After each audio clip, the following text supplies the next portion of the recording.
চলো আজ তোমাদের সাথে যাব এই সুন্দর ইসকন মন্দিরটিতে। কিছুদিন আগে আমরা লাহোয়াটিতে গিয়েছিলাম বড় মাসিদের বাড়িতে ঘুরতে। হঠাৎ করে দুপুরে লাঞ্চ করার পর ঠিক হলো যে কোথাও একটা ঘুরতে যাওয়া হবে। তো যেমন ভাবা তেমন কাজ, আর আইডিয়াটা দিল সম্রাট দাই যে সাপুরজিতে যে ইসকন মন্দিরটি হয়েছে সেখান থেকে ঘুরে আসা যাক। পৌঁছে দেখলাম খুব মনোরম পরিবেশ এইখানে, আর ঠিক সন্ধ্যে নামার আগে গোধূলি লগ্নটা বেশ দারুণ লাগছিল। পৌঁছে আমরা চারিদিকটা একটু ঘুরে ফিরে দেখছিলাম। বেশ অনেকখানি জায়গা নিয়ে গড়ে উঠেছে এই ইসকন মন্দিরটি। আর মায়াপুর ইসকন মন্দিরের মতন এখানেও রয়েছে একটি বৃহৎ গোশালা।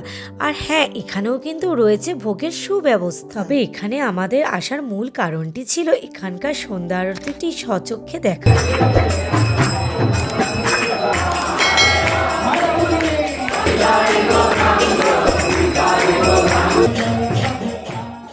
পারলে একবার তোমরাও মন্দিরটি থেকে ঘুরে এসো, আশা করি খুব ভালো লাগবে।